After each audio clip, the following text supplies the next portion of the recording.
여호와 하나님의 말씀을 선포하자 제사장들과 선지자들이 나서서 예레미야를 죽이려고 했습니다.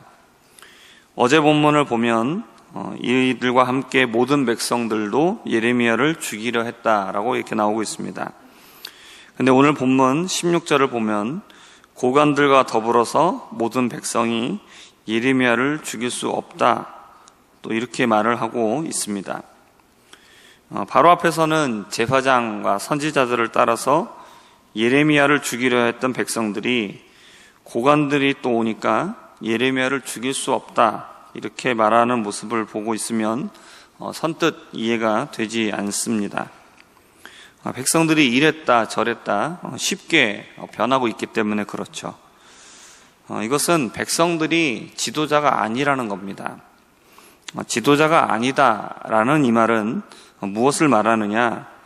그러니까 백성들은 지도자들이 이끄는 대로 간다라는 겁니다. 지도자들이 백성들을 어떻게 이끌고 지도하느냐에 따라서 백성들이 따라가기 때문에 지도자들을 어떻게 이끌고 가느냐가 중요하다라는 것이죠. 제사장과 선지자들이 예레미야가 하나님의 뜻대로 말씀을 전하는 것이 아니다라고 말하며 죽이려고 하니까 또 거기에 백성들이 동조했습니다. 그러나 고관들이 예레미야의 말을 들어보고 예레미야가 하나님의 이름으로 말을 했기 때문에 죽일 만한 이유가 없다라고 말하니까 또 동조합니다. 그만큼 지도자가 중요한 것입니다. 지도자가 하나님의 말씀에 민감하고 성령으로 충만하여 또 말씀에 순종하면 그런 지도자들을 통해서 사람들은 올바른 길로 인도가 될 수 있습니다.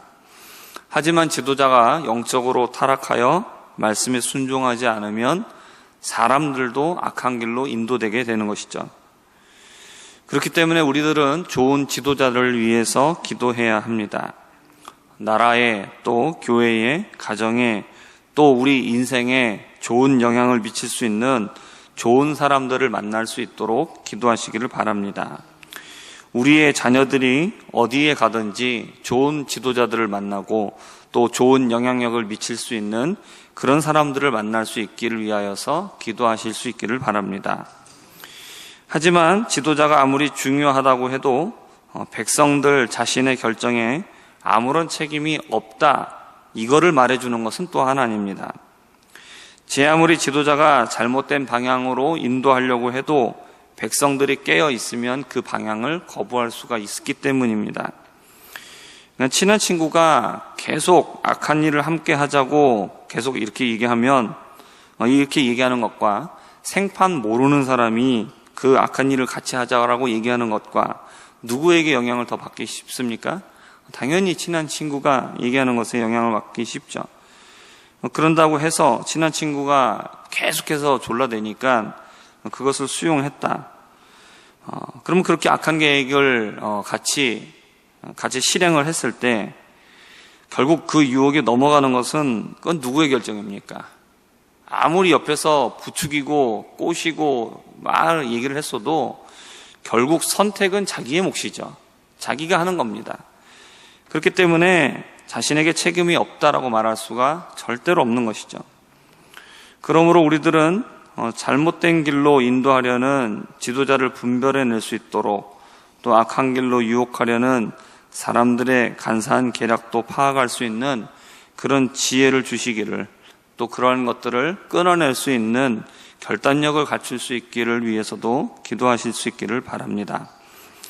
또한 주님께서 우리가 지혜가 부족할 때에는 우리를 보호해 주시고 건져 주실 수 있기를 위해서도 기도하실 수 있기를 바랍니다. 고관들과 백성들은 예레미야를 죽이고자 선동하는 제사장들과 선지자들에게 예레미야가 하나님의 이름으로 말했기 때문에 죽일 이유가 없다라고 말합니다. 그리고 장로들 중에서 몇 사람이 일어나서 히스기야 시대의 일을 예로 듭니다. 미가라는 사람이 유다 백성들에게 예언을 했습니다. 미가는 굉장히 듣기 안 좋은 이야기를 했죠. 시온은 밭같이 경작지가 될 것이다. 예루살렘은 돌무더기가 될 것이다. 성전의 산은 산당의 숲과 같이 될 것이다 라고 이렇게 예언했습니다. 이러한 예언을 들으면서 기분이 좋을 사람은 아무도 없습니다. 히스기야라고 기분이 좋을 리가 없겠죠. 그러나 히스기야는 감정적으로 대응하지 않았다라는 겁니다. 그것이 기분이 나쁘고 안 나쁘고 이런 문제가 아니라는 거죠. 이 말씀이, 이 예언이 누가 한 거냐라는 겁니다. 하나님이 보내신 선지자가 그 예언을 했다라면 그것은 내 기분에 좋고 나쁘고 이런 문제가 아니라는 것이라, 그런 것이 아니라 하나님의 말씀이기 때문에 내가 그것을 따라야 한다라는 겁니다.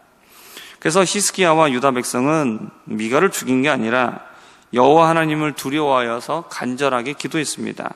그리고 여호와께서는 그 뜻을 돌이키셨다라고 말하고 있습니다. 그러면서 예레미야가 말하는 심판의 메시지를 듣고 예레미야를 죽인다라면 이것은 우리 자신의 생명을 해치는 것일 뿐이다 라고 이렇게 말을 합니다. 또 두 번째로 반대의 예를 말합니다. 지금 통치하고 있는 여호야김 왕 때에 스마야의 우리야에게 했던 일이었습니다. 이 우리야가 예레미야와 같은 내용으로 경고를 했습니다.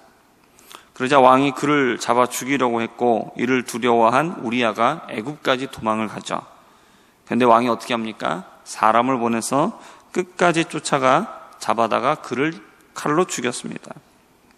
그러니까 여호야김은 어떻게 합니까? 하나님의 메시지가 주어졌는데 히스기야는 전혀 반대의 그런 반응을 보였죠. 하나님의 말씀이냐 아니냐가 중요한 게 아니라 내 감정이 어떠느냐라는 겁니다. 요즘 시대에 우리가 주의해야 될 것은 바로 이런 것들입니다. 자기 중심적인 생각, 자기 중심적인 사고, 책을 읽을 때 또 미술 작품을 대할 때 독자 반응의 중심. 이게 뭐냐면은 작가가 책을 쓰면 책을 쓴 작가가 의도가 있어요. 이 책을 쓰면서 내가 어떠한 뜻을 전달해주고 싶다라는 작가 중심의 생각이 있다라는 겁니다. 그런데 이 책을 읽을 때 사람들이 어떻게 얘기를 하냐면 작가가 어떻게 썼느냐 이게 중요한 게 아니라 내가 이것을 읽을 때 어떻게 느끼고 있느냐, 독자 반응, 독자 중심적인 반응, 이게 중요하다라는 거죠. 그러면서 내가 느끼기에는, 내가 생각하기엔 이건 이런 것 같다라고 얘기하는 것, 이게 더 중요하다라고 생각한다라는 것이죠. 문학 작품을 대하면서 그럴 수도 있습니다. 우리가 원래 작가가 의도했던 것과는 좀 다르게 나는 또 이런 것을 생각했어. 나 이런 것들을 느꼈어. 얘기하면서 조금 더 다양한 얘기들을 해볼 수는 있을 겁니다. 그럼 인간이 생각하고 느끼는 것에 대한 다양한 감정들의 표출이고 생각의 표출이기 때문에 그렇게 생각할 수도 있습니다. 그러나 하나님의 말씀은 그게 아닙니다. 우리가 하나님의 말씀을 대할 때에 이런 독자 반응의 중심, 인간적인 생각, 내가 느끼기에, 내가 생각하기에, 내가 원하는 것은, 이런 것은 굉장히 위험하고 이건 굉장히 잘못되어 있다는 겁니다. 내 생각이 중요한 게 아니에요. 내 감정이 중요한 게 아니에요. 하나님이 내게 뭐라고 말씀하시느냐가 중요해요.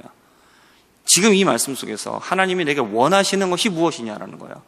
하나님이 내게 말씀하시는 것이 무엇이고 내게 원하시는 것이 무엇이고 내가 어떻게 하기를 원하시느냐가 중요한 거예요.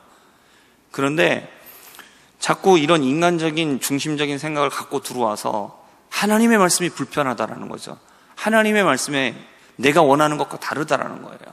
내가 원하는 것은 그게 아니라는 거죠. 내가 원하는 것은 평안인데, 내가 원하는 것은 복인데, 왜 자꾸 하나님의 말씀은 나에게 자꾸 심판을 얘기하고, 왜 하나님의 말씀은 내게 죄를 지적하고 있느냐라는 것이죠. 이러면은 이거는 잘못된 겁니다. 이런 사람들에게는 희망이 없어요. 왜냐하면 앞서도 말씀드렸지만 하나님의 말씀에, 심판의 말씀은 뭘 얘기하고 있습니까? 심판해서 너를 없애버리겠다, 너를 벌 주고 너를 제외시켜버리겠다. 이게 하나님의 본심이 아니라요. 이게 하나님의 본심이 아니잖아요. 하나님의 본심은 심판 속에서 뭘 말씀하시고 있는 거예요? 회복과 회개와, 이것을 하나님께서 우리에게 원하시고 있다는 것이죠. 하나님의 은혜라는 거죠. 심판은 하나님의 은혜예요. 근데 이것을 보지 못한다는 것이죠. 내 중심적으로 생각하고 내가 불편하다, 우리 이렇게 접근하면 우리에게는 소망이 없는 겁니다.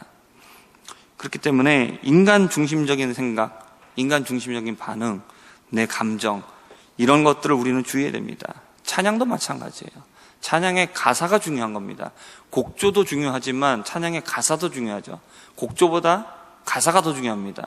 그러면 그 찬양의 가사 속에서 누가 중심이 되고 있냐라는 거예요. 내가 상한 감정, 내 상한 마음을 하나님이 이루어 주시기만을 바라고, 내가 왜 마음이 상했어요? 내가 왜 힘들어요? 하나님의 말씀을 지키지 않아서 내가 상하고 내가 힘들다라면 내 마음을 위로해 주세요가 아니라 내가 회개하게 해주세요라고 얘기해야 되는 거예요. 근데 찬양의 가사들을 그렇지 않은 경우들이 많이 있어요. 그렇기 때문에 곡조가 좋고 찬양의 가사가 듣기에 뭔가 좋은 것 같으니까 그렇게 해서 찬양이 이건 좋은 찬양이다라고 얘기하는 것, 이거는 잘못된 기준이에요. 하나님의 말씀, 하나님의 영광, 나의 죄에 대한 회개, 하나님의 말씀에 대한 순종, 이런 것들이 중요한 것이죠. 그리고 그 가운데, 회개하는 가운데 하나님께서 우리에게 주시는 사죄의 은총, 그리고 하나님이 우리에게 주시는 평화, 안식, 이것을 얘기할 때 이것이 진정한 평화와 안식이지, 그저 내 마음이 지금 내 생각이 이러니까 나를 위로해달라고 얘기하는 이런 것은 진정한 찬양이라고 말할 수가 없습니다. 찬양은 중심이 하나님께 드리는 거예요. 그렇기 때문에 찬양도 마찬가지고 성경도 마찬가지고 말씀도 마찬가지고 내 인간의 중심, 나의 생각이 아니라 하나님이 내게 뭐라고 말씀하시는가, 하나님이 내게 무엇을 원하시는가, 늘 하나님을 중심으로 하여서 말씀을 읽으시고 또 찬양하시고 또 그렇게 말씀과 찬양을 하면서 하나님이 우리에게 진정으로 원하시는 그런 믿음의 생활을 할 수 있는 우리 모두가 될 수 있기를 주님의 이름으로 부탁드립니다. 하나님의 말씀을 들을 때 사람에 따라 극과 극의 반응이 나올 수 있습니다. 어떤 사람은 죄를 깨달으며 회개하고 구원에 이르는 반면 어떤 사람은 화를 내고 죄를 인정하지 않으며 결국 심판받는 사람이 있습니다. 우리는 하나님께서 죄를 지적하실 때에 어느 편에 서는 사람들입니까? 내가 듣기에 좋은 말만 듣기 원한다면 우리에게는 희망이 없습니다. 그러나 내가 듣기에 힘들어도 괴로워도 그것을 듣는 사람은 희망이 있습니다. 죄를 깨닫고 늘 회개하는 자리에 설 수 있기를 바랍니다. 늘 깨닫게 해주시는 은혜가 우리에게 있기를 주님의 이름으로 부탁드립니다. 24절을 보면 사반의 아들 아히감의 손이 예레미야를 도와주어 그를 백성의 손에 내어주지 아니하여 죽이지 못하게 했다라고 말합니다. 예레미야를 죽이려고 했던 다수의 사람들도 있었습니다. 그러나 그 가운데에서는 하나님의 뜻을 알고 예레미야를 보호하는 사람들도 있었습니다. 하나님께서는 하나님의 뜻을 따라 말씀을 전하며 말씀 따라 살아가는 사람들을 보호하시고 또 도와주십니다. 말씀을 따라 사는 삶은 대다수의 사람들에게 인정받지 못합니다. 사람들은 하나님의 말씀을 듣기 싫어하고 말씀 따라 사는 것을 싫어하기 때문에 그렇습니다. 그러나 하나님을 경외하고 말씀을 따르는 사람들도 있습니다. 어렵고 힘들지만 하나님께서는 믿음을 따라 돕고 힘을 주는 사람들을 만나게 하셔서 힘을 얻게 해주십니다. 이렇게 때를 따라 돕는 은혜를 허락하시고 필요한 것들을 공급해 주십니다. 예레미야가 하나님의 뜻대로 말씀을 전하는 것은 목숨까지 위협당하는 위험한 일이었습니다. 그러나 예레미야가 하나님의 뜻대로 말씀을 전했고 이러한 예레미야와 같이 우리에게도 필요한 것은 예레미야가 가진 담대함입니다. 예레미야가 가졌던 담대함은 그가 하나님의 말씀대로 전하고 있다는 확신 속에서 나왔던 담대함입니다. 우리가 세상에서 하나님의 말씀대로 살면 그 안에 담대함이 생겨납니다. 우리를 둘러싸고 있는 환경은 괴롭고 힘들어도 우리가 하나님 앞에서 떳떳하고 하나님의 뜻을 온전히 따르고 있기 때문에 하나님이 우리를 보호하여 주시고 필요를 따라 우리를 공급하여 주시기 때문에 우리는 어떠한 상황 속에서도 담대할 수 있는 것입니다. 예수님께서는 요한복음 16장 33절에서 이렇게 말씀을 하셨습니다. 이것을 너희에게 이루는 것은 너희로 내 안에서 평안을 누리게 하려 함이라. 세상에서는 너희가 환난을 당하나 담대하라. 내가 세상을 이기었노라. 오직 말씀 안에 거하며 말씀에 순종하여 살며 담대함 가운데 살아갈 수 있는 저와 우리 모든 성도님들 되시기를 주님의 이름으로 부탁드립니다. 기도하겠습니다. 하나님 아버지, 우리가 이 세상 많은 사람들이 하나님의 말씀을 듣기 싫어하고 하나님을 대적하며 살아가고 있지만 우리가 이 속에서도 예레미야와 같이 담대하게 하나님의 말씀을 붙잡고 하나님 말씀대로 살아가는 사람들이 되기를 소망합니다. 하나님, 우리가 우리 인간의 감정, 인간의 생각이 중심을 놓는 것이 아니라 하나님의 마음, 하나님의 뜻을 우리 마음의 중심으로 놓고 하나님 말씀대로 살아갈 수 있는 담대한 사람들 되게 하여 주시고, 우리가 그렇게 살아갈 때에 필요한 또한 모든 것들을 허락하여 주시는 하나님이신 것을 믿고 우리가 이 세상을 믿음으로 살아갈 수 있게 하여 주시옵소서. 예수님의 이름으로 기도합니다. 아멘.